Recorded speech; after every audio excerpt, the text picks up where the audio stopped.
আমরা যারা 1990 সাল থেকে 2005 সালের মধ্যে জন্মেছি, আমরা বিশেষ কিছু ছিলাম না, তবে আমরা ভাগ্যবান ছিলাম। যখন আমরা ছোট ছিলাম, হাতগুলো জামার ভিতর ঢুকিয়ে রেখে বলতাম, আমার হাত নেই। একটা কলম ছিল যার 4 রকমের কালি ছিল, আর তার 4টা বোতাম একসাথে টেপার চেষ্টা করতাম। আর এই কলমটা যার কাছে থাকতো, তার ভাবসাবি থাকতো অন্যরকম। আমাদের সময় 1 হাত সমান কলম পাওয়া গেলেও আমরা আবার কলম কেটে কেটে অনেক ছোট কলম আবিষ্কার করতাম। দরজার পেছনে লুকিয়ে থাকতাম, কেউ এলে চমকে দিব বলে। সে আসতে দেরি করছে বলে অধৈর্য হয়ে বেরিয়ে আসতাম। রাতে হাঁটার সময় ভাবতাম, আমি যেখানে যাচ্ছি 4টাও আমার সাথে যাচ্ছে। কারেন্টের সুইচের 2 দিকে আঙুল চেপে সুইচটাকে অন অফের মাঝামাঝি অবস্থানে আনার চেষ্টা করতাম। স্কুলে যাওয়ার সময় সবাই একসাথে দৌড়াদৌড়ি করে যেতাম।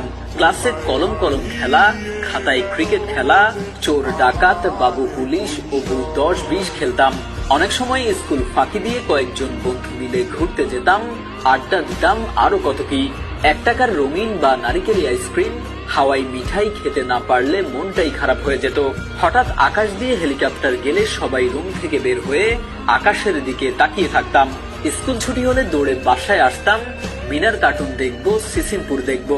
শুক্রবার দুপুর 3টা থেকে অপেক্ষা করতাম কখন বিটিভিতে সিনেমা শুরু হবে, এবং সন্ধ্যার পর আলিফ Laila, Sinbad, Robin Hood, MacGyver দেখার জন্য পুরো সপ্তাহ অপেক্ষা করতাম।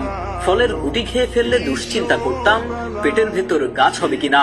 মাথায় মাথায় ধাক্কা লাগলে শিং গজানোর ভয়ে আবার নিজের ইচ্ছায় ধাক্কা দিতাম।